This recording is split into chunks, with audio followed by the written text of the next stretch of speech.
Ryan, hello. How's it going? Good. I saw your tweet about something from your class. You spent a whole class making arts and crafts. My cat has decided she wants to join this broadcast. Welcome, Kat. So I got her partially because I want to do animal therapy. We can talk about that later if you want. Yeah. But you spent your class doing arts and crafts to help transgender something. It was so that we could depict microaggressions against non-binary therapists. That was the prompt. Yeah, microaggressions against non-binary therapists. Wow, that sounds even worse than the stuff that I put on my Twitter from my textbooks and stuff. So I decided to contact you, and I listened to your interview about your book, which I'm actually kind of excited about because it seems like you write a lot. How many books do you have out there? So what I did, the story is I was actually like a far left socialist, like super into all the woke stuff. And I came back to academia and I was just completely shocked. I could not believe this stuff was real. I thought conservatives were just exaggerating when they said university's been taken over by Marxists, but I was like, there's no way. And so I had to like understand what I was seeing. And so I just read tons and tons of books and articles. And then I was like, well, I got to do something with this information. So I just kind of dumped it all into 5 different books. And then I realized that's, probably too much for most people to read. So now I'm condensing all that, kind of synthesizing it into one single book, which comes out in January. And that's The Woke Mind. I see. Okay. Yeah. So I'm on a very different route, but we've arrived at the same place. So I grew up in Los Angeles, and growing up in Los Angeles, I always thought of myself as like this super conservative Republican, and then as I grew up, and it took many years for me to realize this, I'm actually not conservative at all. I'm actually very like what you kind of might call liberal or progressive, but I just saw like it was between crazy and being called a fascist, and I was like, well, I guess I must be. At the time, they didn't call us fascists; they called us Republicans. But you're seeing that in the world a lot, and I really liked what you had to say in your discussion with Natalie Wynn. Stephanie Wynn. Stephanie Wynn. Yeah, Natalie Wynn is ContraPoints. Yeah, ContraPoints, yeah. Stephanie Wynn.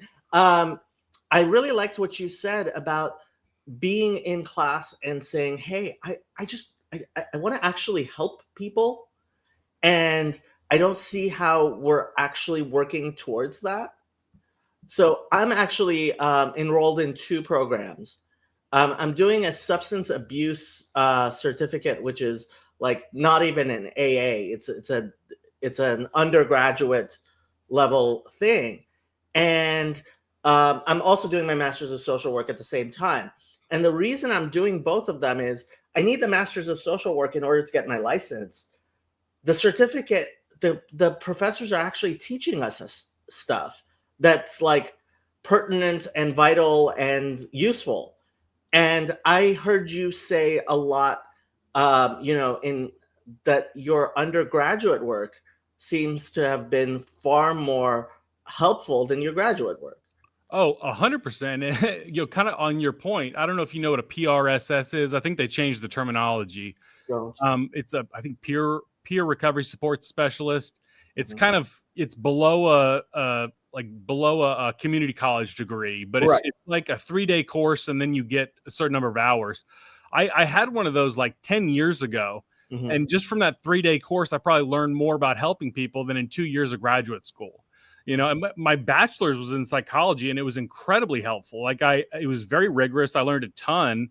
It was very useful. And it's like you get to graduate school and it almost feels like a diploma mill where it's like, as long as you pay your tuition check, that's really all we kind of care about. Yeah, no, it definitely, especially the program I'm in, feels like that. But I kind of sort of decided on that. Here, I'll tell you a story. So I was taking my research course, which was supposed to be, like quantitative, the really hard stuff, right? And I was really excited about it. So the first discussion, like, the textbook said a bunch of stupid things. And I'm like, okay, I'm gonna be that student who challenges the textbook. And I got citations, and I did a nice, real takedown, right? And my professor gave me a low grade on it because it wasn't academic tone. That was the excuse. It wasn't an academic tone, right? And at the time, I was hoping to transfer, and so I wanted an A. And for my final paper, I wrote the most sarcastic thing you could imagine. Like the thesis of the paper was, I said something to the effect of, regardless of the data I get from my research, I have to make sure that my conclusions follow the peer-reviewed literature. And and before I turned it in, I posted on Twitter, I will be happier if I get a failing grade, because at least I know she understands I was making fun of her, than if I get a good grade on this. I got a perfect score, 120 out of 120. Whoa. And it is the most sarcastic. I mean, you could read the paper. I am like, it's almost, the grievance studies papers that Oh yeah. Stuff. It could qualify. Wow. Okay. And she gave me a perfect score on it.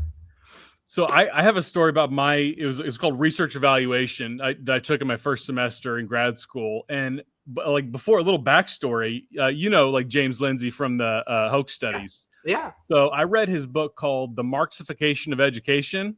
Okay, I haven't read I don't know if you heard of it, but the whole thing is about how, like, the education in the United States has been infiltrated by these ideas from this Brazilian Marxist named Paulo Freire. Yes. And like, I'm reading this book, I'm like, this sounds like an unhinged conspiracy theory. Like, there's no way all the education in the United States is this like radical. Like, that's impossible. Like, I like cynical theories, but I was like this seems unhinged, Right. And day one of my research evaluation class, she says, okay, we're not going to do anything quantitative, no statistics. I'm like, wait, what? And then she says, math is racist, Ryan. It is. Yeah, numbers are racist. Yeah. But then she says, everything we're doing in this class is activist scholarship and social justice research, and we're basing this all on this guy, Paulo Freire. And I was like, no way, he was right. Yeah. No, and so part of, I mean, your whole discussion with Stephanie, I was just nodding along. And really, I mean, this channel, I've had other students on. We're all very much in the same line.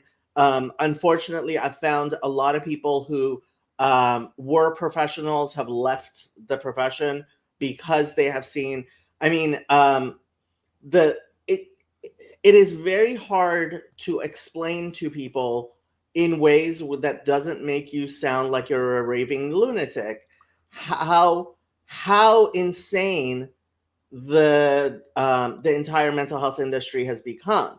Now, that doesn't mean there aren't some really good people. There are definitely people who are working hard, and a lot of them just keep their heads down, and they're like, it's me in my office. I don't have to deal with it.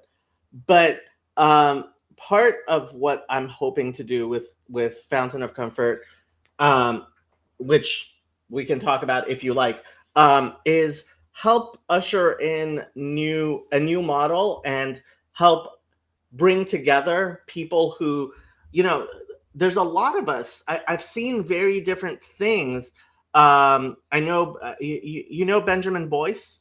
Oh yeah, from Okay. Evergreen. Yes. So do you know his wife was a counseling student and she Yes, dropped yeah. out? Yeah. So she has a whole thing going. I haven't been able to contact her, but there's a lot of people who have very similar concerns. And part of what I am hoping to do is simply to have like us try to work together and talk to each other, because when I talk about this stuff alone, it's not so much people believing me, right? It's like, okay, Jacob's got his hair on fire, even though I don't have hair, um, and you know, but it's when people see, oh no, it's not just Jacob at this one MSW program. It's also on our board of directors. My friend Gage is also doing an MSW. There's a Ryan so we're part of what I like to call the Jordan Peterson sphere. I'm sure you're aware of Jordan Peterson. So there's a bunch of channels, the smaller YouTube channels. John Vervaeke, are you familiar with John Vervaeke? No. I highly recommend getting to know. He was also at University of Toronto in the Department of Psychology. Yeah. So I mean, there's a lot of different people going at this at different ways, but we've all come to the same conclusion. Hey, mental health is really important.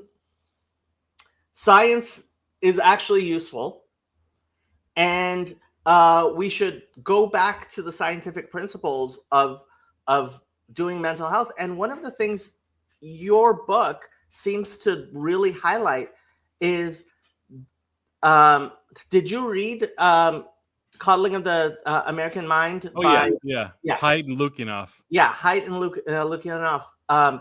That the woke stuff is actually causing mental illness. Yeah, that's something I harp on quite a bit, and I don't know if you want me to talk about that for a second. Please. So it kind of goes back to like the failures of Marxism in the 20th century. Like Marxists promised us for like 100 years that capitalism was going to like impoverish us and oppress us, and communism was going to lift us all into a perfect utopian society. And by about mid 20th century, it became obvious that the opposite was true. Communism was creating the worst horrors and human rights atrocities the world had ever seen. And capitalism was lifting people into abundance. You see the 50s and 60s, and people are, they own their own home, own their own car, own their own color television set. And there's this guy, Herbert Marcuse. Are you familiar with him? Yeah. So he's right. This was one of the books that broke me as a socialist. He wrote this book called One Dimensional Man. And he keeps saying, like, throughout the book, he's just so angry. And what he's angry about is that capitalism has been so successful and made people so rich that no one wants to be a socialist anymore. And so that's kind of like the crux of it. At one point, he's kind of almost like thinking out loud. He says, how do you get people inspired to a revolution when you don't really need a revolution? He's just kind of being really honest about that. And kind of his perspective, and the perspective that's been taken on by wokeness, is you have to breed discontent. So Marx back in the 1800s said, he said we have to have the ruthless criticism of all that exists. And Marcuse talked about the power of negative thinking, always looking for what's wrong with the situation. And nowadays with woke people, it's what is problematic. How many things can we label problematic? Can we label something racist or sexist? And no matter how good things are, you never want to have gratitude, right? You always want to look for what's wrong, because that's going to push us towards overthrowing the system and, fighting the power dynamics. Yeah. And so, I mean, there's a correlation causation thing here going on here, right? Like it's hard to know which came first, the chicken or the egg. But there is definitely a feedback loop where people who have really horrible, I mean, just this past week, Joy Reid on MSNBC had a psychiatrist on who was apparently telling people, yeah, you shouldn't have Thanksgiving with your family who voted for Trump, right? And it's like, well, yeah, that's a really good way of radicalizing. I mean, it's cult mentality, right? pushing you away from your friends, your family, into single thinking, right? And so there's this feedback loop. And actually, you mentioned cluster B personality disorders, right? I don't know. Do you want to talk, explain what those are and how those fit into this? Yeah, I mean, kind of back where we were, like teaching you to see the negative in everything. And so, there's really all four of the cluster B personality disorders you see a lot in people who are very committed to social justice activism, but especially borderline personality disorder. And borderline personality disorder is characterized by extreme emotional instability, and oftentimes there's a huge overreaction to a minor stimuli or stimulus. A microaggression, you might say. So yes, so like microaggressions or misgendering, things like that, those go from like a little slight that probably wasn't a big deal that you should brush off to all of a sudden this is a huge issue that's like on par with murder. And if you notice, like the language that a lot of students use, if there's a conservative speaker who comes on campus, they say, "We are in danger. I don't feel safe. Like I am under attack." That's a very classic borderline response. Like somebody saying something I don't agree with, it's like, okay, I might not like that. Maybe it even makes me upset, but like I'm not in danger. Like my life is not being threatened.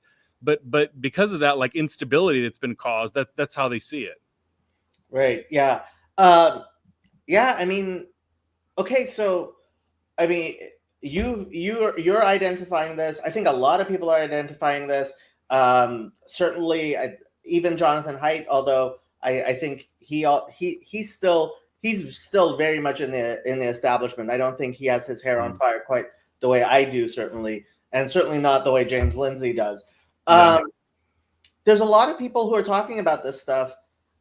What do we do? What do we do? What do we do? I mean, it's really tough because any level of pushback is like on par with fascism. Right. Like, hey, like maybe, not even like I support Donald Trump, but like, hey, maybe not everyone who voted for Donald Trump is a fascist white supremacist. Like all of a sudden, just taking that position moves you into the fascist white supremacist camp.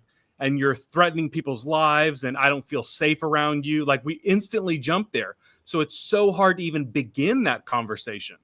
And I want to say, I mean, it's not just that this is like something that some of the students have, or even some of the professors have.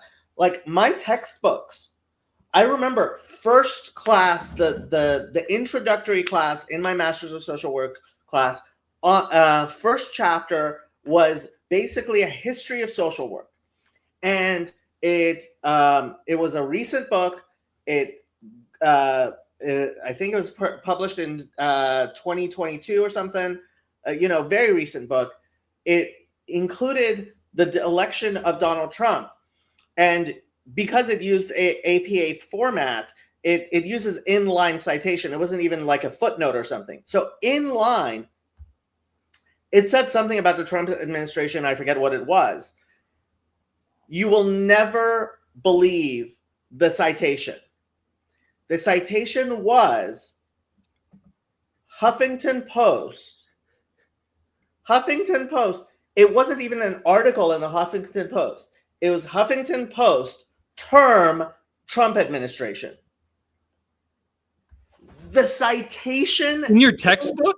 In the textbook was to just like, yeah, how do we know what the Trump administration is like?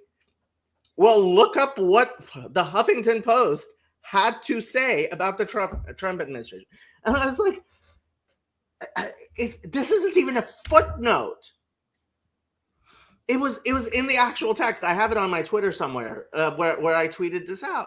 And, it's like, what do you do when it's so institutional that the textbook clearly says that? And it makes me think, like, I mean, Donald Trump actually apparently has talked about going after the accreditation. Now, I'm actually quite worried. I've been seeing a type of backlash that I've been worried about before. I was worried about the backlash before I started seeing it, but I'm starting to see, especially regarding trans health, a backlash that I believe goes way too far. But he did start talking about accreditation, because like how does a program that uses a textbook that is so blatantly just insane maintain its accreditation? But it does. Right? I read somewhere recently that the National Association of Social Work like had it coded into their accreditation process that in order to graduate from an accredited social work degree, part of like a requirement is commitment to social justice. You are unfortunately very, very uninformed about how bad it is. In order to be accredited as a social work a school that gives social work degrees, part of your admissions process must include an essay that where the applicant commits to the six purposes of social work, one of which is social justice. So to be admitted to a social work degree, you must make a statement of faith. Mandy says you must, in fact, and all through our courses, we constantly have to talk about how we are in fact committed to. So it's not even just graduating.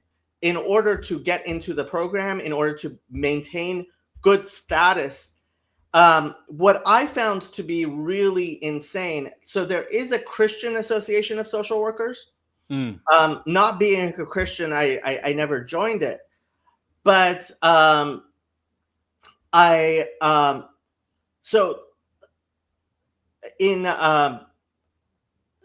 but the National Association of Social Workers, it's not in their main code of ethics, but as a corollary, which I'm not sure if they enforce it, you have to commit to advocate for reproductive rights. In the like Christian social workers? No. National Association of Social Workers. Okay. Yeah. Wow, that is why I think there is a separate Christian Association. Okay, yeah. But something interesting. Oh, go ahead. No, but it's like in order to be a social worker, you pretty much do have to commit to advocating for reproductive rights. Now, I would like to think that I can do that without necessarily being absolutely insane, but it's touchy there. Go ahead. Yeah, I mean it's like, feel free to think whatever you want, so long as all of your beliefs align with pretty far left-wing views. Right. I came to a realization in my program that I was spending a lot of time and money for something that wasn't really helping me, and so I decided to transfer to a cheaper program. And I spent one semester at Liberty University, and then it turns out they didn't take my credits, so I transferred back.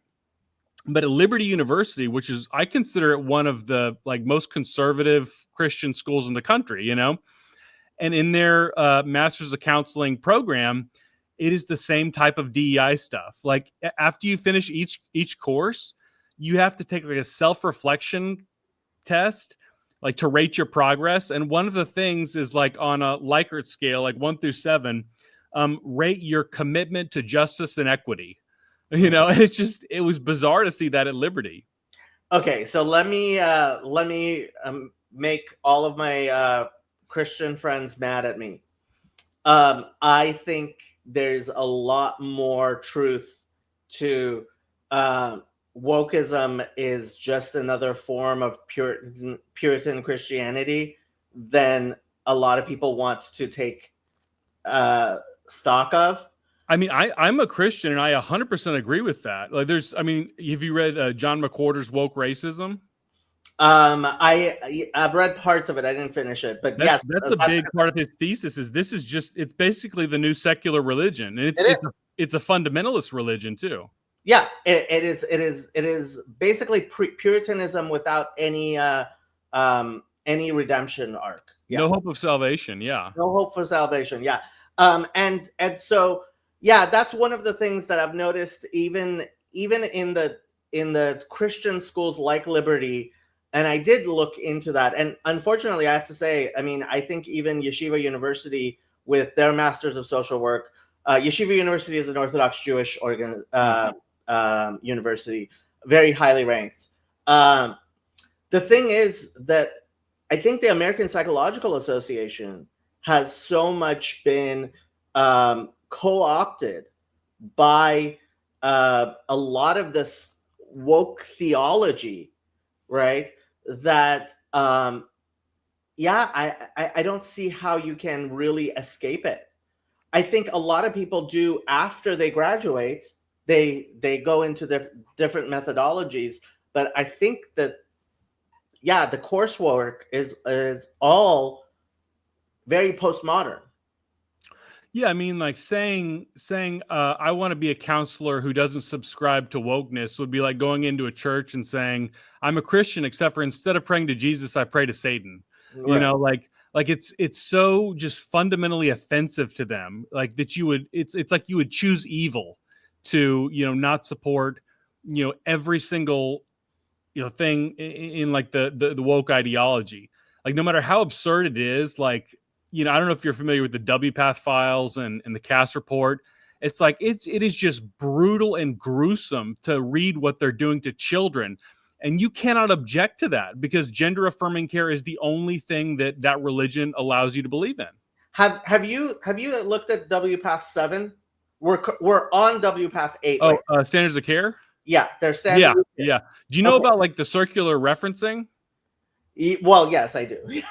Yeah, we can talk about that. Yeah. But when I initially, I just wanted to read their standards of care. The first one that came up was WPATH 7, and I thought that was the current one. And I started reading it, and I'm like, oh, this seems fine. Like this isn't crazy. I'm like, is this really? And then I looked up and I saw, oh, like there's a WPATH 8. WPATH 7 seems really sane to me. I have no problems with WPATH 7. WPATH 8 is absolutely insane. It's all of the things the Cass report, and I really love the Cass report. Part of what was shocking to me about the Cass report was like so much of it was just trying to teach basic scientific method. Like there's this one place where she actually just like explains the difference between like normal distribution for a male and a normal distribution for a female, and how did you see the famous thing where Heather Heying was speaking at Portland State University, and she met what I'm talking about? There are average height differences between men and women, and they walked out in protest. You're a fascist. They walked out in protest. Yeah. And I have shown this video to like my friends. Like I have a very good friend. She just doesn't want to deal with all this stuff, but she has a master's degree in biology, right? Real scientific type. And and when I told her this happened, she couldn't believe me. I showed her the video, and she was just dumbfounded. Like how do you get offended at the idea that men tend to be taller than women? Yeah. And like when a lot of people are talking about trans women have no advantage in women's sports, they're almost always cite WPATH, and that research is just like pretty much either fabricated or sloppy, and like there's no average differences between men and women, so there's no reason they should have any kind of advantage. And and frankly the APA, so I have seen citations to the APA where the APA has left their language vague enough that then advocates will take. But all of this goes so far back. I mean, um, what's her name? Christina Hoff Sommers. You're Yeah. familiar Oh with yeah. her? Yeah. Yeah. So she was talking about, you know, the 78 cents to the dollar stats not being true. She's been talking about that for 30, 40 years now, Yeah. right? And she wrote books about it. But yeah, people are not paying attention. And a lot of people don't believe. I don't think people believe me or you really. I can imagine even people who are watching this, right? I don't have a huge audience, and frankly, I assumed that most of my audience would already be like, okay, Jacob isn't insane when he says this stuff. But like a lot of my audience still wonders, like, can it truly be as bad? And that's why I when I see something like yours, I try to bring you in and be like, hey, it's not just me. Mm-hmm. This Yeah. is something that I think thinking students. The fact is, a majority of the other students that I've seen, they just want to get the degree. Yeah. I They agree with that. yeah, they have no interest in fighting with the professor. They oftentimes don't critically evaluate any of the stuff that the professors say. A lot of them are working already in the profession, especially in social work. Yeah. So we have a lot of people who are already working in the profession. They need the master's degree for advancement. And so they're taking these classes, and they assume that whatever the professor is saying is good and true. And yeah, it's just not, which then leads them to have all kinds of beliefs which cause psychogenic disease. Mm-hmm. Right? When you are convinced that there are systematic factors beyond your control which keep you from being able to be successful, that causes depression. Oh yeah. Oh yeah. It's like the internal locus of control versus external locus of control. You know about that? Yeah. It's like if you believe you have control over your life, you know, you function better, you're able to handle problems better, you're psychologically more healthy. If you believe it's all out there and the system is, you know, controlling it, or you know, the patriarchy, white supremacy, cis heteronormativity, like, you know, the man is holding me down. You have those beliefs, and it's almost guaranteed to make your mental health worse. It is, yeah. I mean, and that's so. You mentioned there's a lot of people who really dislike anything having to do with cognitive behavioral therapy. Oh yeah, CBT is not very popular. I mean, I'll put it this way: like, I've met more people in my program, students and professors. I've met more people who want to specialize in astrology than CBT. Like, CBT is just not very popular. It's considered, like, they would probably say it's like a form of gaslighting, like asking people to take personal responsibility and logically look at their issues. And sometimes, like, nobody's been really mean to me about it, but they kind of say little dismissive things. Like, I'll make a comment in class, and my professor will be like, "That is such a CBT thing to say," like it's a silly thing. Yeah, yeah. So Clara is getting her PhD in sociology at University of Notre Dame, and she is actually doing an ethnography of our community here. So we are lab rats being studied. She says, can't you have an internal locus of control and still also at the same time acknowledge constraints? I think, in fact, you have to do that. Mm-hmm. Yeah. So one of the big things in my she says, you consented, Jacob, therefore not a lab rat.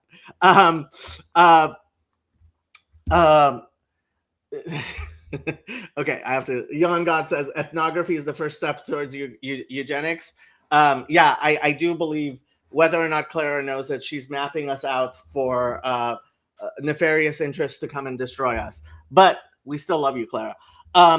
the Serenity Prayer is one of the best things that I've learned. Mm. My substance abuse certificate, I have to say, like, the especially some of the old time professors. Like, I have this one professor who, he doesn't know the content, he doesn't know the theory. I love the guy. He's 80 something years old. What he does in class is role play with us, and he shows us how to be a clinician practically, procedurally, in ways that frankly I don't think you can find training like that anywhere. I've been recommending people, hey, just like take this class just to listen to this guy.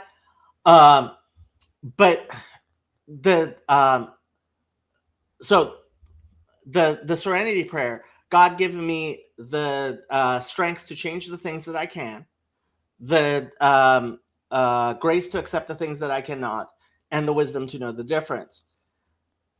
That is maybe the cognitive, It's like the best life advice there is. it is. It is so perfect and great that I make a big show when I have a client. I say, hey, I have a gift that somebody gave to me that's been really good for me, and I would like to give that to you.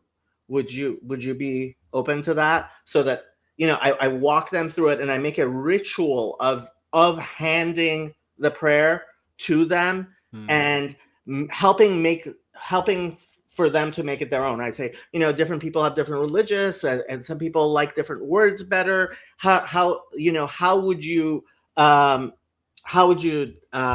yes, Clara, I am a therapist. Like, this is what we do. Like, when you are a clinician actually doing therapy with someone, you in fact are very much doing that. So there you go, there, Clara. I wanted to respond real quick to Claire. I don't want anybody to think I'm dismissing like legitimate problems people have, or the fact that some people have a lot more struggles than others. That's 100% true. But I would say like these woke ideas are heavily present in very affluent places with college educated people. There's actually a correlation between the tuition costs of a university and number of protests they had. I've worked with a lot of people who are dealing with drug addiction, alcoholism, homelessness, things like that. You almost never see these type of views expressed in those populations, but you step onto a college campus and meet people with advanced degrees, and all of a sudden, they're incredibly oppressed and the world is against them. It's the inverse of what you would expect to see. Yeah. Sorry, just banning someone. They're part of cognitive behavioral therapy is bringing people back to reality, which is another thing I actually wanted to bring up with you. Group therapy works so well because there's so much potency in other people telling you things. And as a therapist, you can't, well, you shouldn't, although many therapists do, impose your own worldview onto your clients. But when you have a group, right, you can help this interaction where people have a better grasp of, oh, okay, this is real, right? Am I actually oppressed? Is this a valid fear that I have, right? So there's a lot of people who believe the propaganda of, well, what was that thing? The FEMA workers who, when they saw a Trump flag, They wouldn't. were too afraid to go up to these homes, right? And their supervisor analogized that to like there being a barking dog, right? Like they think of a Trump flag as dangerous as like walking onto into a yard with a barking dog on it, Yeah. Yeah. right? Well, in CBT and DBT, they have that principle of like reality testing or check the facts. Like, are your fears rational? Which makes sense because if they're not rational, you can relieve a lot of distress by not worrying about something that actually isn't threatening to you. But that's considered very offensive in the social justice mindset. If somebody says I'm a victim, they are a victim, period. And if you disagree, you're invalidating their truth. They're speaking their truth, and they might not feel safe if you invalidate their truth. Yeah, And so it's like we have to perpetuate this distress. yeah. Actually, Clara, like I want to. I might send you if you want to jump on, Clara. I'll give you the link because I think it would be very interesting to have her here. But she says, is it that college educated people have words for this, or is it the actual experience? I would say neither. I think the fact is that a college education causes you to be delusional. Bingo. It is in fact bad for your mental health to attend one of these colleges. There's a couple interesting stats I want to throw in. I cited this in my book.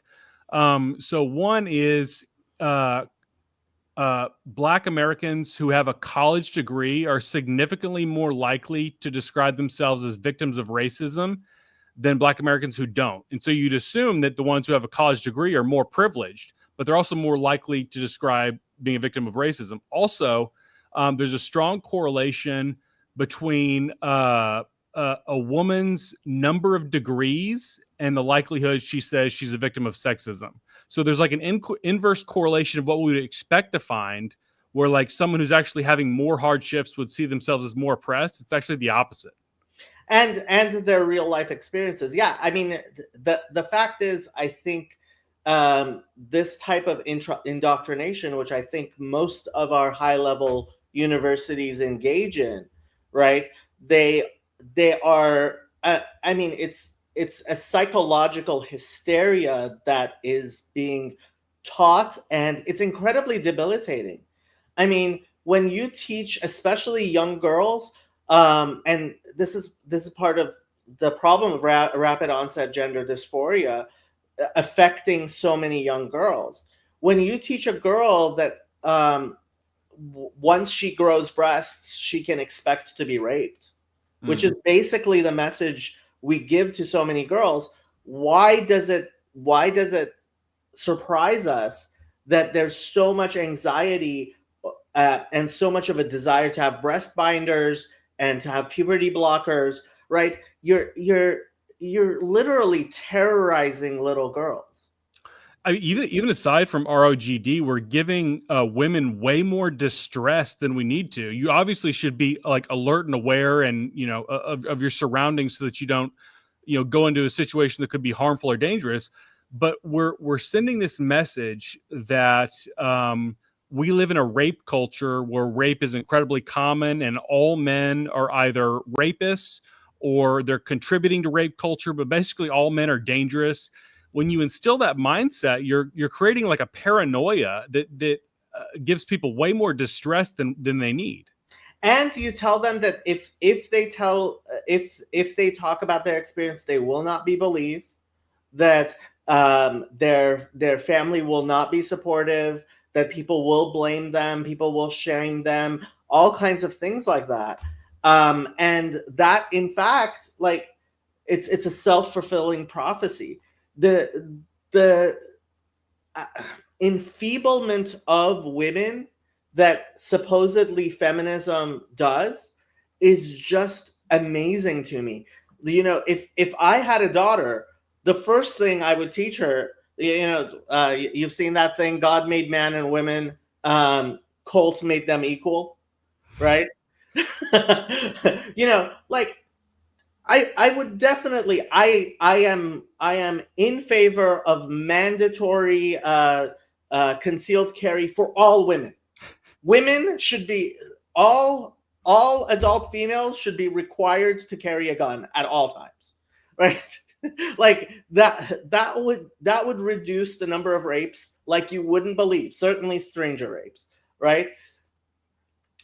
But as opposed to empowering women, and this is one of the things, I well, you said you haven't done your counseling internship yet. Hmm. So I've done 2 internships so far, and both of them were mostly dealing with victims of domestic violence. Um, and you know, trying to counteract the feminism that keeps women unable to actually, be empowered in their lives. It just seems to be like one of the basic things you have to do as in the domestic violence environment, at least in Los Angeles. Because when you tell, I mean, I was talking to a woman who was talking about, how she had been mistreated, and I was trying to be like, well, okay, so why don't you, file a police report, right? And she's like, no, I'm a Black woman, I can't do that. I mean, it's just so amazing because when you talk about like any, supposedly marginalized population, the more you tell them like you're a victim, you can't change your circumstances, the world is out to get you, the world hates you. One, it creates a defeatist attitude, but two, it's stripping people and robbing them of agency and autonomy that could allow them to take control of their own lives and that could really empower them. I mean, it really makes me angry a lot of times because it's like it's almost a self-fulfilling prophecy because by telling someone they're a victim, a lot of times you make them a victim. Yeah. It's honestly like what bothers me the most is how these messages are perceived by teenagers and preteens, because they are being inundated with them through all of the media that they consume, through their teachers, et cetera, et cetera, et cetera, and they don't have the critical thinking skills to even tone it down a bit, right? And I mean, that's another thing you were talking about with Stephanie was, your cultural literacy courses were not actually helping you. So No. I'll give you another example. So I came as a refugee to the United States. I wasn't diagnosed with PTSD until I was in my 20s, but I had PTSD from my experiences as a little child. So I remember one time for show and tell, over the weekend we had gone to a state park, and there was and I had found a guppy, and I had taken the guppy home with me from the state park, and I brought it in for show and tell, right? And the teacher during show and tell decided to make it a kind of teachable moment and said, well, if I were a state, if I were a park ranger, why might I not have approved of that, right? Because she was like, well, you don't want to take things home from the park, right? Well, I had an absolute breakdown because as a child, I one of the most traumatic experiences for me was when the police in Iran came and arrested my father, took him away. We expected him to be executed. He was in jail for 6 months on charges of espionage, right? Like, this was a very traumatic experience. And when she said this, I started crying. I ran to the bathroom and flushed the guppy down the toilet, and I was inconsolable. I completely lost it. This was 3rd grade. I was like 9 years old, right? And like, well, how would the teacher even know? Like, this is an obvious, like, reaction that a child who's come from a war zone. Like, I had PTSD as a child, right? If you're actually teaching cultural, oh, hey, people who are immigrants, it's a very traumatic experience to be an immigrant, to come from all of these different experiences, right? But we don't do that in the teachings, right? We don't teach cultural humility. We don't teach. Unfortunately, I don't think we even teach the DSM. I took my DSM course. Basically, it was like, and there's a lot of things that need to actually be taken care of in the mental health of this country, of the people we're helping, and all of this stuff is being supplanted with woke ideas of people who don't actually have the experience, don't do real research, are ideologically possessed. Yeah, I'm sorry, I'm just ranting now. Yeah, I mean, not only is there not experience or expertise in these areas, but it almost seems like there's not very much interest. Like, it's like, helping someone step by step relieve their anxiety or deal with their bipolar disorder in a more balanced way. Like, these seems kind of boring and, not that exciting. And it wouldn't be that impressive if I told people at parties that that's what I do. But if, you basically can kind of frame it as though I'm a revolutionary on the front lines, of the new, I'm overthrowing an oppressive system and ushering in utopia free from oppression, that sounds a lot more exciting than, doing some DBT skills. Right. And here's you reminded me of the end of my rant. Like, when they were constantly talking about like earthquake preparedness and stuff like that. Like, I, as a child who had PTSD, like, it was wreaking havoc, and now we're constantly teaching children about global warming. The world is going to end with Trump, right? Children are being taught that, like, they're going to come and do all kinds of stuff. It's going to be a fascist hellhole, right? Yeah. And all of these, as adults can temper these fears, but children can't. And we're just sending these things to our children and traumatizing them.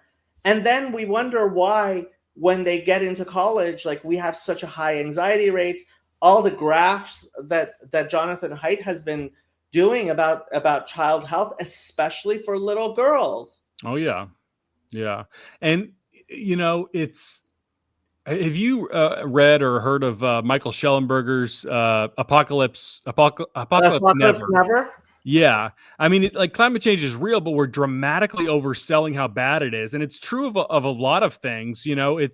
I think the theory is, from the social justice perspective, what they would say if you confronted them with this is, okay, technically we might be exaggerating some of this, but if we don't exaggerate it, then people will become complacent and they won't want to fight oppression anymore. So we have to, like, make it a little bit more exciting by exaggerating how bad Trump is or how bad climate change is, so that it'll inspire people into activism.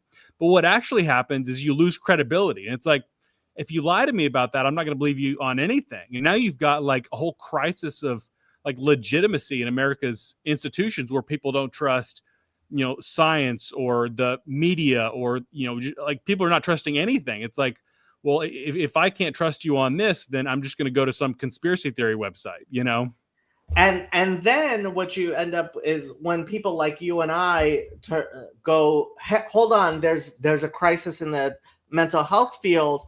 A lot of people say, well, you're just another one of these crisis peddlers, and they won't believe us.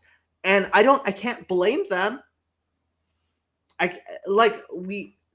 we need these sensors to know when there is a crisis and when there's not a crisis. Our academia is constantly pointing to crises which are obviously not true crises, right? So Christina Hoff Sommers, one of her examples is the idea that 1 in 4 or 1 in 5 female college students get sexually assaulted, right? Well, she's right. If that were true, nobody would send their daughters to college. Yeah. Right? What sane female would go to college if 1 in 5 women in college were being raped? Yeah. Right? So, but because of that, people discount so much of real statistics. And yeah, this is really, I mean, I think it's like that with the word rapist or racist. It's like, if all men are rapists, it's like, okay, that guy's a rapist. Okay, aren't we all? It's like that guy's a racist. Okay, who isn't? It's like you downplay when people actually are a bad person. You know what I mean? If we're all complicit. It's the boy who cried wolf. Exactly. It's the boy who cried wolf. Yeah. Okay, so now that we've thoroughly black-pilled ourselves, so for me, I think, I mean, I love the fact that you're writing books. I love the fact that you're willing to speak out. I have been doing the same, and I've been using my own name, which I think is really important because there's a lot of people who are afraid to speak out because they think, oh, I'll never be able. I was actually genuinely worried I would not be able to get an internship because I figured, oh, they're going to Google my name and find me. And frankly, I mean, there's a few places where I'm pretty sure they did. They were happy to have me, and then suddenly they weren't, which made me think, okay, they finally Googled my name, and they're like, oh yeah, no, right? But I ended up finding internships, and I think the vast majority of serious people aren't out there enforcing the ideological purity that a lot of people imagine. But has this been a consideration for you in terms of your future career? Your Jordan Peterson, they're going after his license. Has any of that been keeping you from writing your books and doing these interviews and stuff like that? It has definitely been a concern, and I kept my head down and my mouth shut for a long time because it's like you don't violate orthodoxy of a fundamentalist religion that has a lot of power over you. And I mean, there was just a number of things where I was like, my God, I have to say something. It's just like, it's not, if it were just kind of playtime on college campuses and everybody's kind of LARPing as a revolutionary and, nobody really gets hurt, like that's one thing. But I mean, like people are seriously getting hurt by this. Like one, it's not just like a neutral, neither bad nor good, where it's just like, we're not training counselors or therapists to like help people with their mental health. We're not appropriately training people for that. But not only that, we're actually actively misleading them.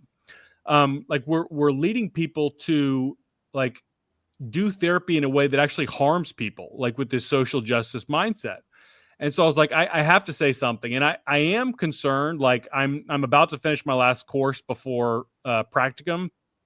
And I'm hoping that it's my university's not going to do anything. And I'm a little worried about, placement for internship, but I have a lot of connection to like addiction treatment centers, and they tend to be a little bit grittier places that deal with people who tend to face, bigger issues than microaggressions. So I doubt that those type of places would discriminate against me. Yeah. One thing I have found about addiction is, especially because it's so much easier to actually say, okay, has this person improved or not, right? Yeah. Whether or not someone is depressed, whether or not someone is anxious, it's very hard to gauge that, whether or not someone is drinking and using or not. That's a physical behavioral reality, right?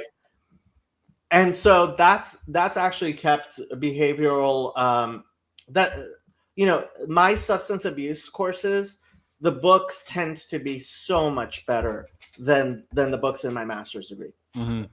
um the but I mean, again, one of the things that I've found is there's a lot of clinicians have told me you have two choices.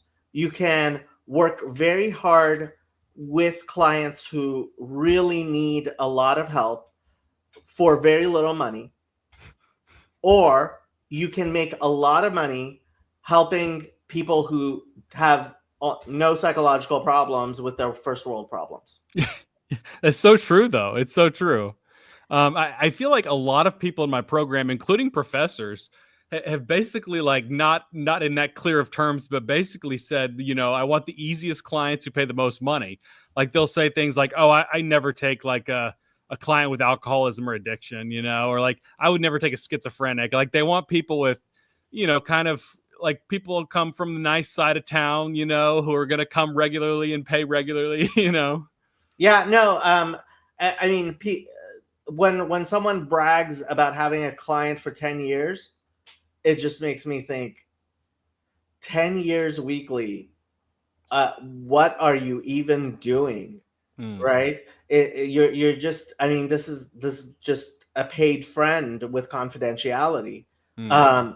Which is part of the reason. I mean, I'm hoping to come up with a new model of care with Fountain of Comfort, where there isn't that economic incentive.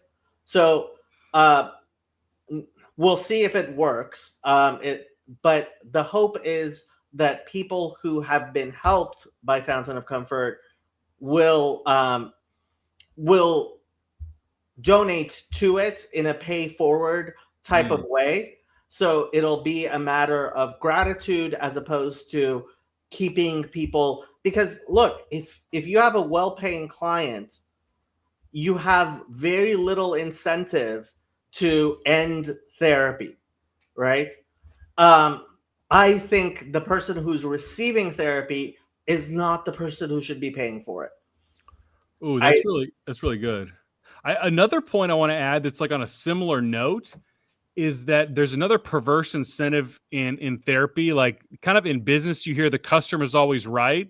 And there's a lot of therapists who go off of the model, the client is always right. You always have to affirm the client. Well, it's like, well, if that's true, then why are they there? Like, if everything's going well in their life and they're making perfect decisions, why do they come to therapy? Like, if you want to have good therapy, you have to confront them and say, like, there's an incongruity in your behavior or thinking, like something is off here. Like, you have to confront them in some way, or else they're just going to keep on with the same pattern. Yeah, you have to cause cognitive dissonance. You have to, and one of my professors in my substance abuse courses, he said, if your client doesn't think you're an asshole, you're not doing your job. Well, if your client, so this is another thing with my hoped for eventual model with Fountain of Comfort, which is, I think what needs to happen is that the person who's receiving therapy should not be the person who decides on the modality and decides on the therapist.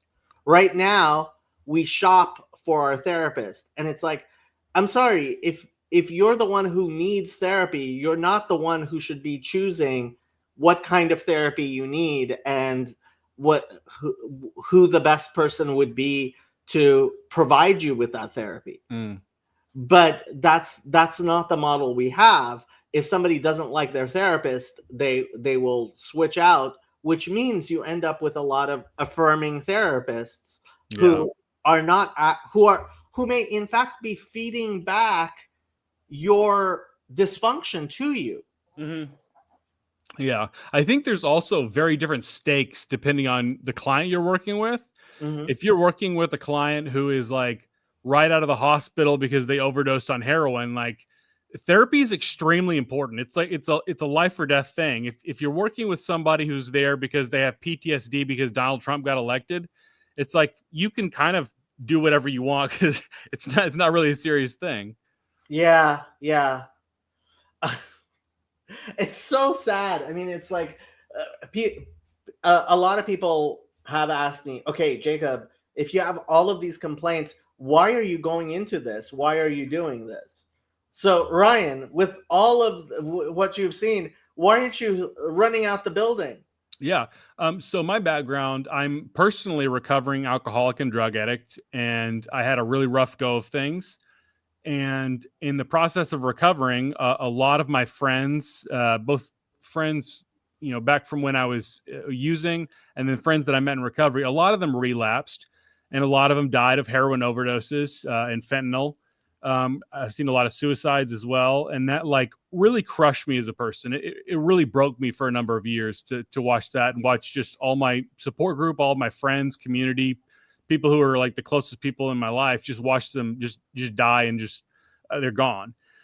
And I decided that going into this field was going to be my way to fight back. And that's kind of made it more frustrating because this is a very deadly, serious thing to me. I don't go 2 weeks without hearing somebody I know passed away.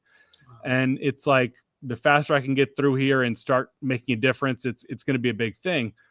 And to have days where the entire class period is arts and crafts, like it kind of rubs me. I don't want to come across as like mean or rude, but it really rubs me the wrong way. It should. No, Yeah. I mean, I could not agree more with you. I think the entire process. So I kind of have this hope that one day we will be able to replace the current licensure system with a 2-week working interview where someone like watches you actually do whatever you need to do to be a good therapist, actually watches you in counseling and certifies, oh yeah, this is a person who knows what they're doing in counseling, or they're somebody who doesn't know what they're doing in counseling. I will tell you, doing my internships really did improve my outlook, because I saw that ultimately the people who are clinicians, like a lot of this stupidity does go out the window. And in another way,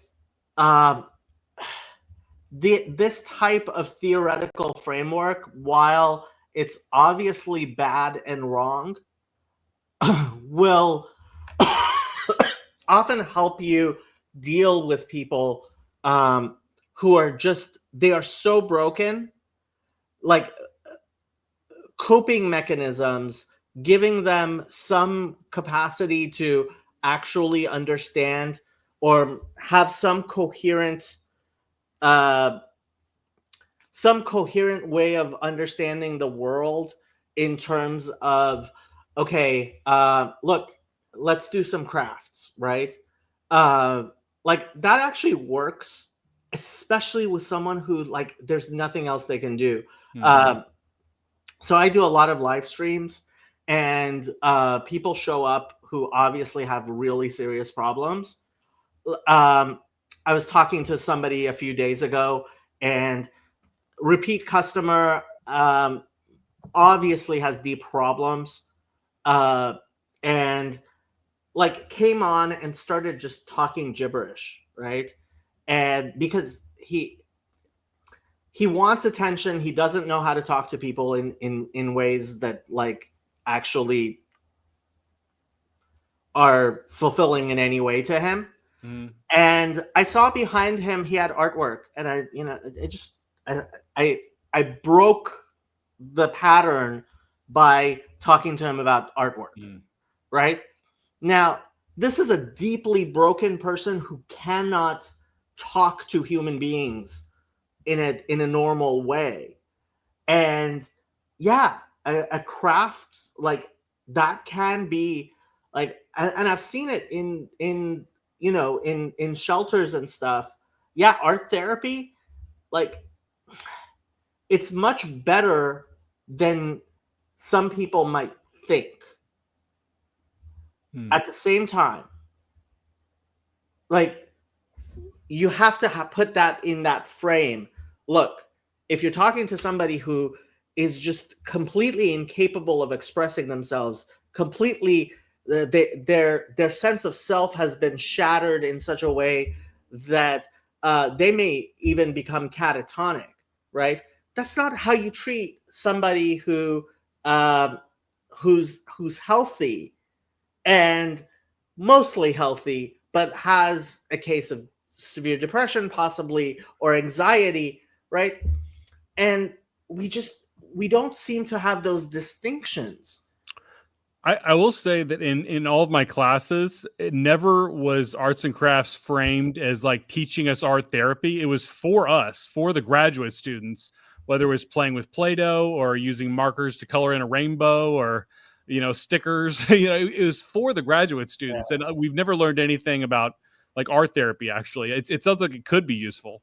This is crazy to me. It sounds like your program is even worse than mine, which I did not realize that was possible. I feel sorry for you. What can I say? So you've been in this program for 2 years. For 2 years, and okay, and you still haven't done so. Wait, how much longer do you have to go? So I have 1 year of like 1 semester practicum, and then summer and fall will be internship. Okay, and then you'll be done with your master's degree, and then you'll have to do 3,000 hours. I'm guessing. Yeah. I've kind of been dreading that 3,000 hours. Yeah.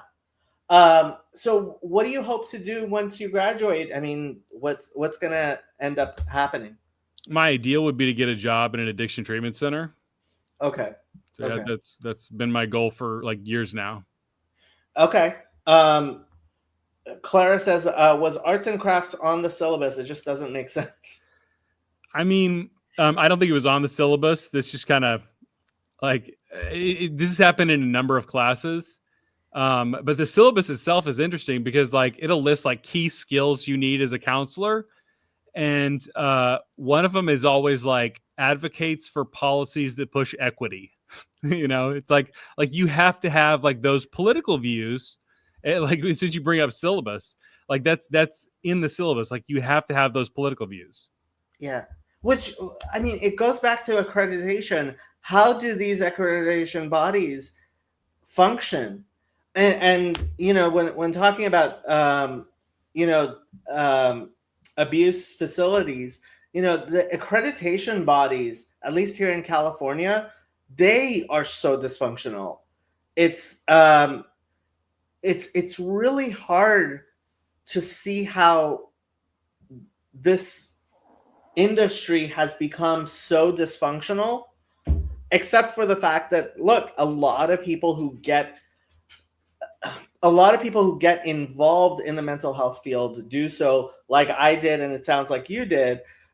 I had my own struggles. I got very involved in it. Thank God I feel like I was helped immensely. Like there was a point where I was stuck in my room with too much fear to leave my bedroom to go to my own bathroom. Right? I could not make that shift, right?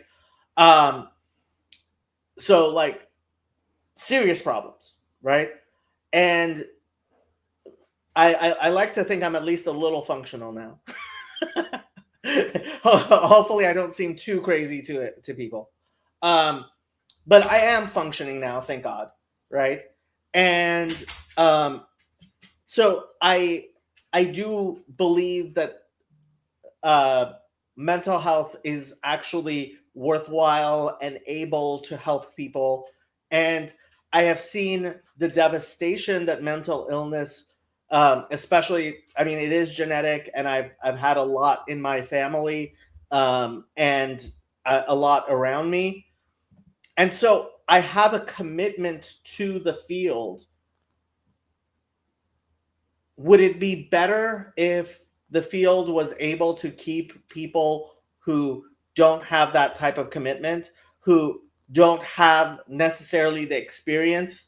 Do you really want all of your oncologists having cancer all the time? Do you, do you really want all of your mental health practitioners to be people with personal experience in mental health?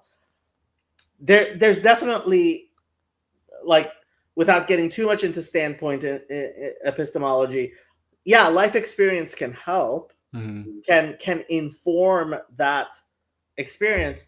But one of the things I think Alcoholics Anonymous did very well was require a certain percentage of their board of directors not to be alcoholics. That's actually one of their requirements of the governing board, or whatever they call their thing, is a certain number. And I think it used to be a majority.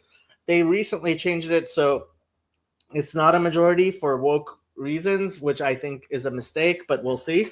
But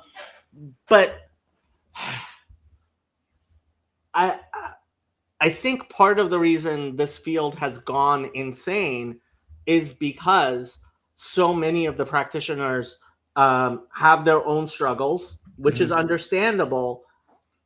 But we're also making people who don't have that type of commitment to mental health just stay out of it. I was talking to one of my distant family members, and she got her bachelor's degree in psychology, and she's going to go on to be a doctor. I said, well, don't you want to become a psychiatrist? And she said, no, I figured out that that being a psychiatrist is just so emotionally draining. I don't want to deal with it. So she's going to be a different type of doctor, right? And I don't blame her at all. I would love it if we had somebody with her capabilities, but we've ended up driving so many people away from this field. I worry about the future. Yeah, I mean, I think that's a really valid point, but I think another point is that the ideology, like social justice ideology, drives a lot of those mental illness struggles. I think they're very correlated. And just anecdotally from my own experience, like I was super far left socialist, very woke, and I had horrible depression, just like for years, just severe chronic depression.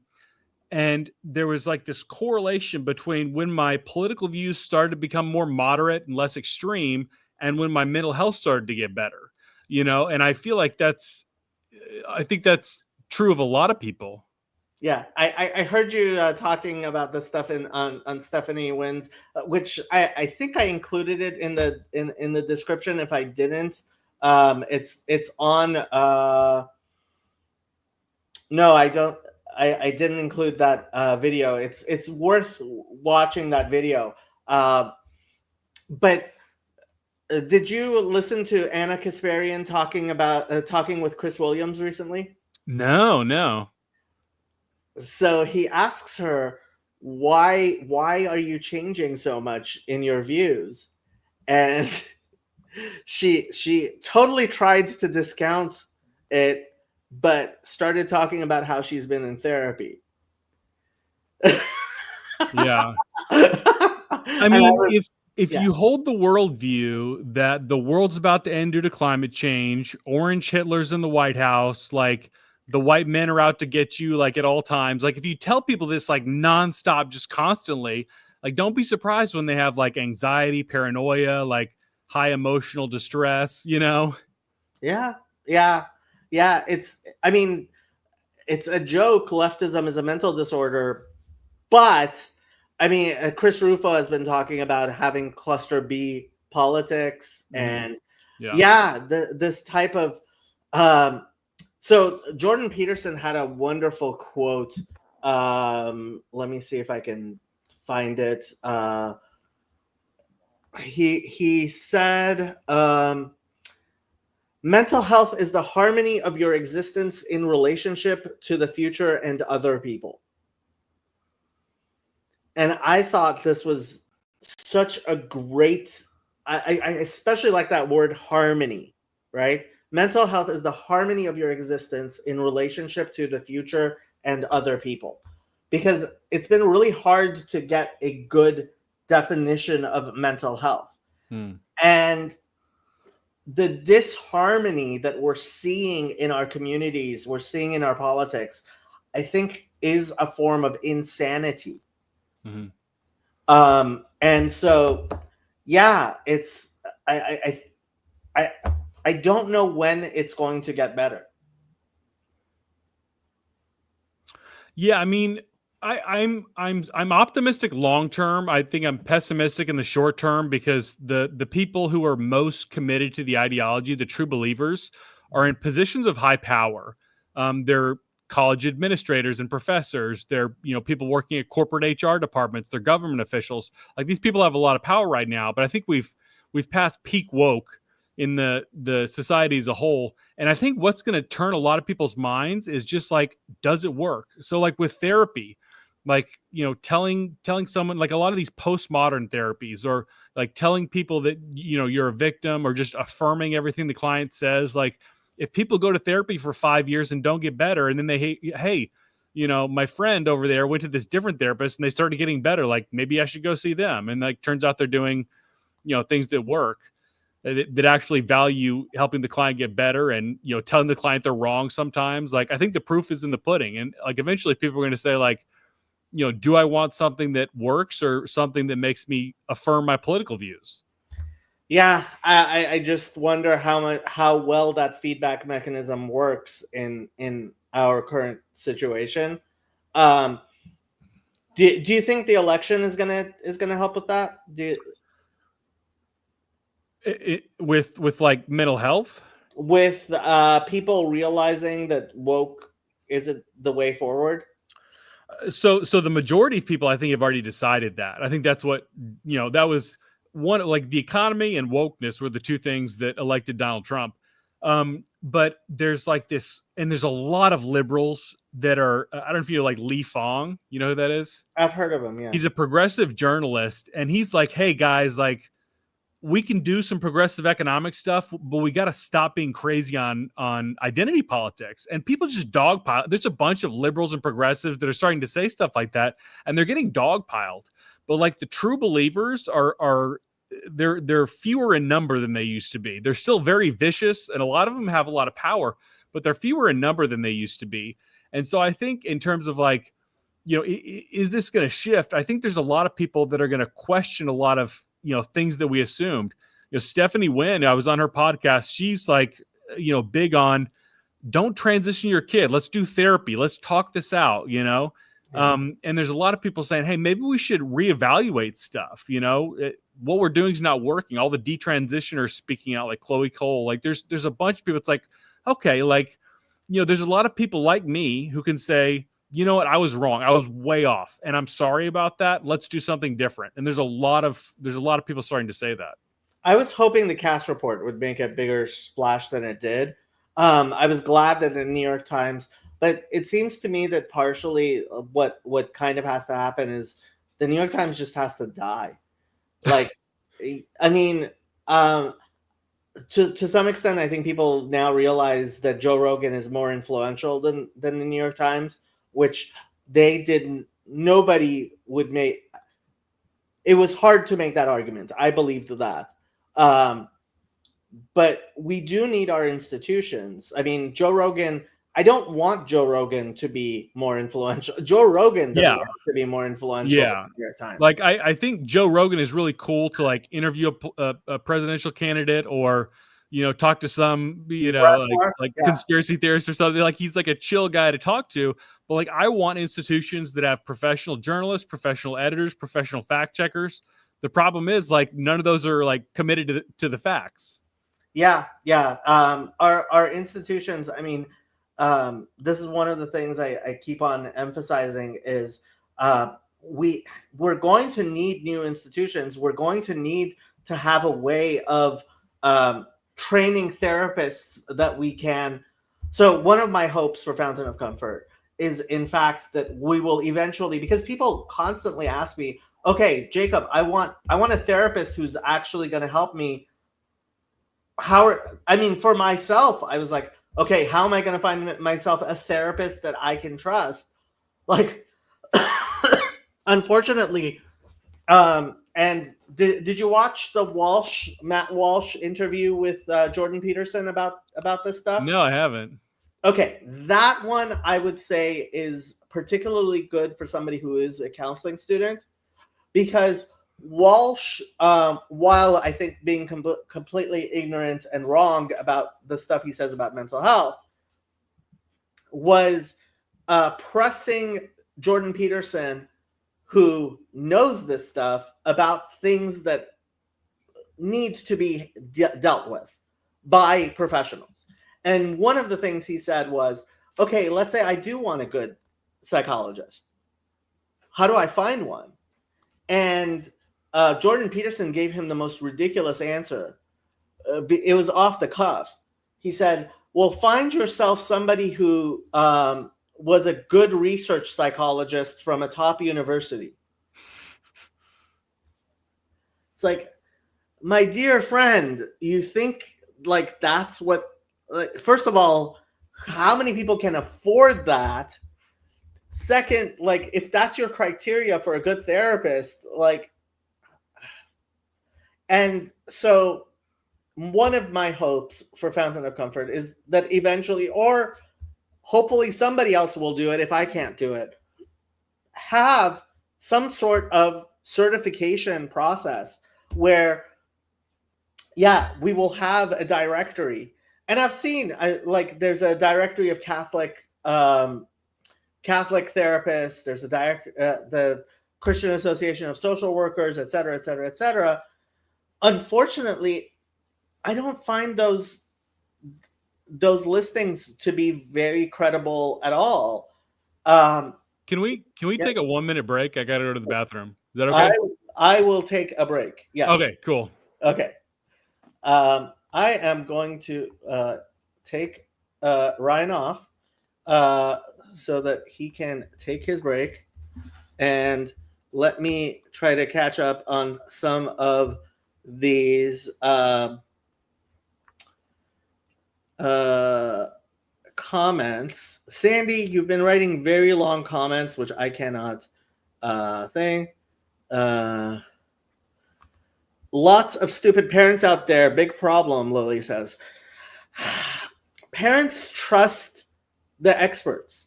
Elon Musk talked about, signing papers, which he believes he was tricked into signing. Like, I'm sure he sent his kids to the most expensive doctors out there. But what do you like? We should not expect parents to know better than their. We should not expect parents to know better than than the doctors. And if parents do know better than the doctors, there's something wrong with the doctors. So I don't know what to tell you.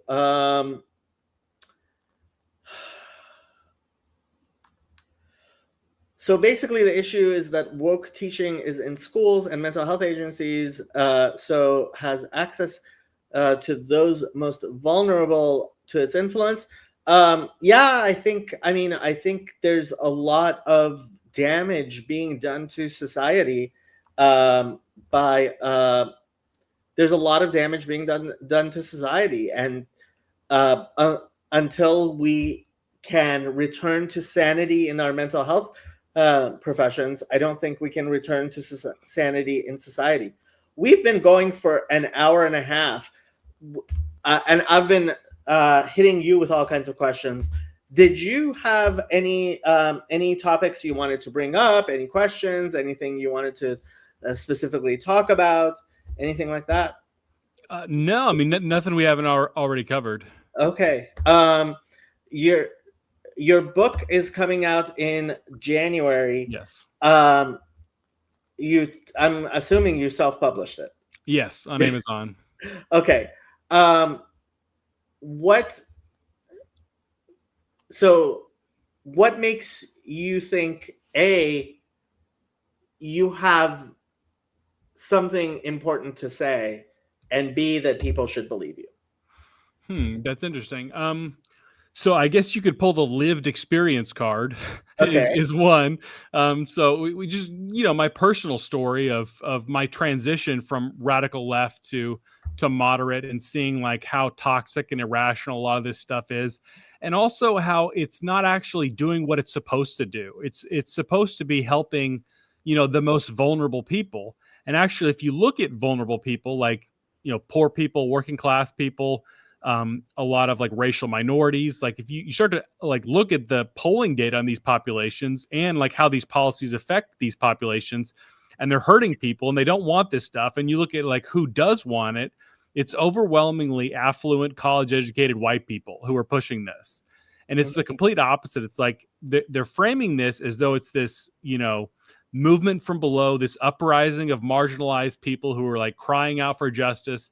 And it's a lot of like people with master's degrees, who are living very comfortable lives, who are kind of bored and, want to pretend to be revolutionaries.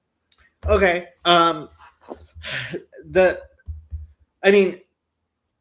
I agree with you, and because I agree with you, I'm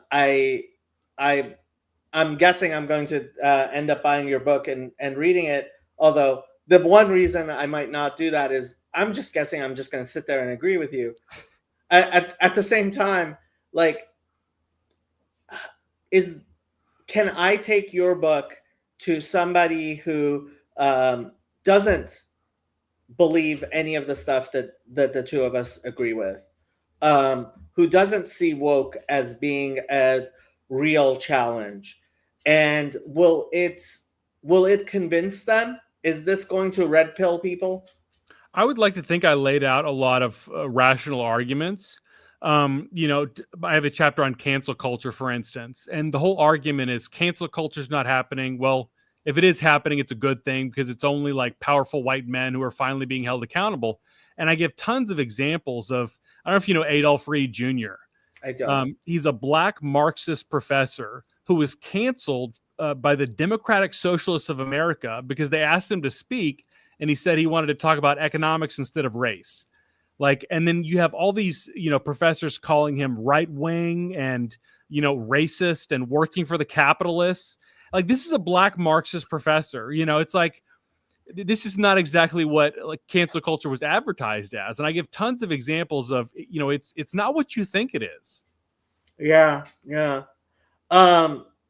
So what have you been doing to advertise your book? You've been going on podcasts.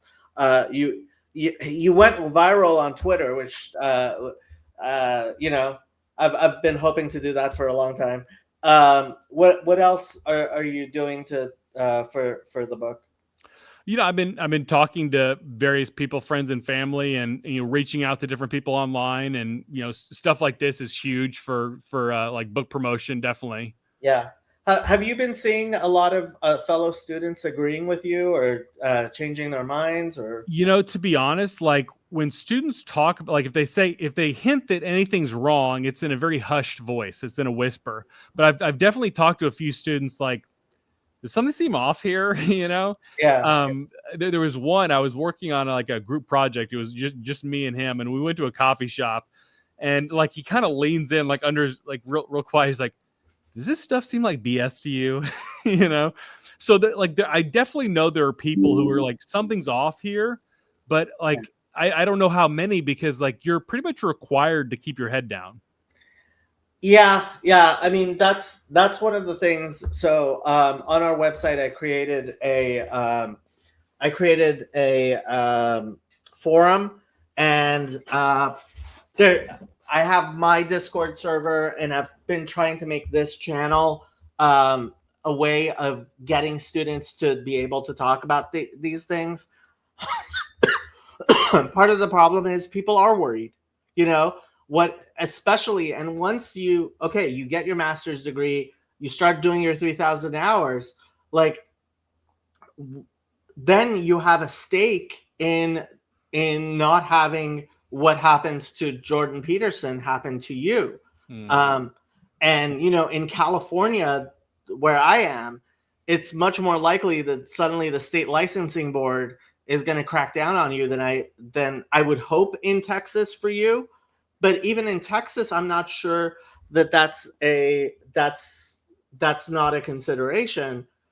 And then the question becomes, like, if you are publicly espousing these views, how is that going to affect your relationship with your clients in the future, with your employers in the future, right? Yeah, these are I definitely hear that concern. I kept quiet for several years because of that concern. I guess the way I figure is like basically all of American Counseling Association, American Psychological Association, National Association of Social Work, all of them, they're like, shouting from the rooftops, like, we are woke, this is what we believe, and blah, blah, blah. Like, I didn't vote for Donald Trump, but if nothing else, like, if like the hardcore woke people say we'll never see him as a therapist, like maybe there's 74 million people that would, like those people are not getting represented. We talk about every conceivable identity, but when like conservative or Trump supporter or anything like that comes up, it's like, it's almost like you're talking about like some kind of like icky evil thing. And if I can treat that population like they're human beings, I think that'll be a success for me. Yeah. I agree with you. I think it's important to think that way. I don't think enough people are thinking that way. And yeah, well, in a sense, it's sad to see our mental health profession becoming politicized. But if it is becoming politicized, like, which it has, then we have to in some way start counteracting that. And if it's going to be the National Association of Conservative Social Workers, yeah, that sounds horrible too. I mean, we might need to do that, but it sounds so bad. Like, why can't you just like have some like common set of values that puts the client first, as opposed to like, here are our politics, and if we get around to seeing clients, like maybe whatever. Yeah. Did you see what happened with UCLA Medical School and their fat phobic? Yeah. I'm not sure I saw that one. So UCLA, their first year medical school curriculum included a class on fat phobia, and it got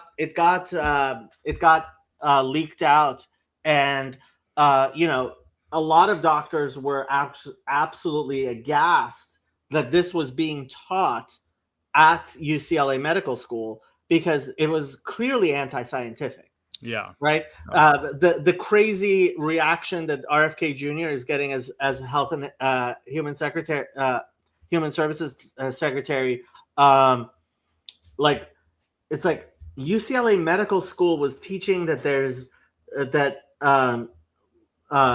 obesity as a problem, as a medical problem, is a myth. Yeah, it's called body size diversity. Body size. And so, I mean, at some point, I can only hope that actually the accreditation bodies are going to really crack down on the anti-scientific garbage that's being taught in our universities. But at the same time, I just don't see it happening. Yeah. I mean, I would like to think that things are going to get back on track, because, like, I mean, with medicine, it's the same way. It's like, you cure someone's cancer, you don't. It doesn't matter if like the chemotherapy was intersectional. You know what I mean? Right. But the question becomes, how do you gauge that this person is no longer mentally ill when you have such a difficult time defining what mental illness is? Yeah. Yeah, I mean, that's true. And actually, there's this might go a little deeper than you want. Like from like French theorists and some others, there's these two writers, Deleuze and Guattari, who believed that schizophrenia, or like being psychotic, was the natural and healthy reaction to living in a capitalist system. So they thought that like therapy was actually a bad thing because it was kind of a maladaptive thing, like making you adjust to a society you should not be adjusted to. So that goes back to like pushing people into mental illness is actually, better from their perspective, because then they're going to react and want to overthrow the system. Yeah. I don't know how much more time you have. I would be interested in letting the invite link on if somebody else, if other people want to show up. Yeah, sure. Yeah, so I am going to post the link. If people are interested in the chat, let's see how many people. Guessing around 15 people are watching right now. If anybody has questions, they can post it into the chat, or if they want to jump on to the stream. Clara, I would absolutely love for you to see you jump on. She, as a sociologist, right? I think sociology is probably, after geography, which crazy enough has become the most insane of fields in Really? I didn't know that. Oh yeah. Oh, the What? geography departments are absolutely insane. What? The geography departments have become absolutely insane because of the postmodernist nature of geography. Because look, what are you doing when you what are you doing when you create a map, right? You're categorizing, you're right, and you're marginalizing, and you're recentering, right? So like getting a PhD in geography may be the most postmodern, especially because they've started like really going into this thing of, well, geography is supposed to be about like, when you look at the frame, it's about the person who's looking at the map, right? Mm-hmm. So like the maps of meaning type framing, like how exactly how exactly you do that has pushed them into this really crazy left-wing way of looking at things, like completely most postmodern. And yeah, like PhDs in geography, like they are the most insane things you've ever heard of. That blows my mind. It reminds me of how much like linguistics and the obsession around language. And I don't know if you've seen some of the lists that universities have put out of like words you should no longer say. Right. I mean, it's a crazy long list. Well, this is what happens when you don't have a theology that is guiding your. So, I mean, I'm using theology in the Jungian sense, Yeah. right? Which is how do you what do you value, right? So, what is functional? What is dysfunctional, right? One of the most surprising things people find out is I know a lot of very high IQ gay men who were taking high school biology, and while simultaneously being taught about evolutionary theory, were being taught that being homosexual is not dysfunctional in any way. And they're like, pick one. That's right? Yeah. Like, what exactly are you telling me? Because they themselves, right, being homosexual, they're like, well, here I am learning that basically the entire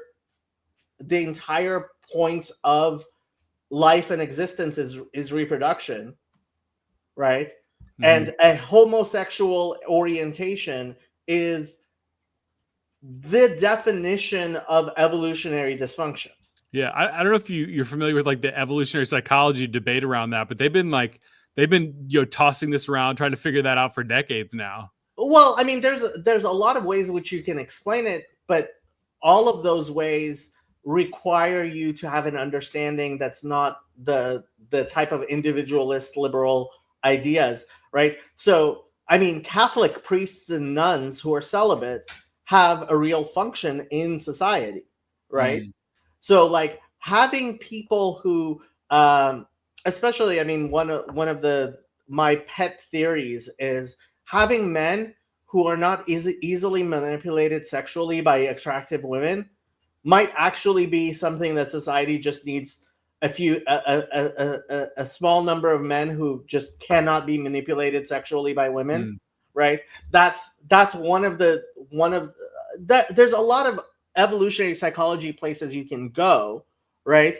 But our our society is not willing to talk about any of this stuff, right?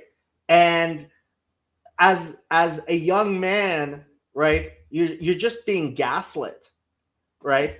And so there's I know a lot of young gay men and women actually, who were always very adamant about, okay, stop gaslighting me, stop telling me this is just like another lifestyle.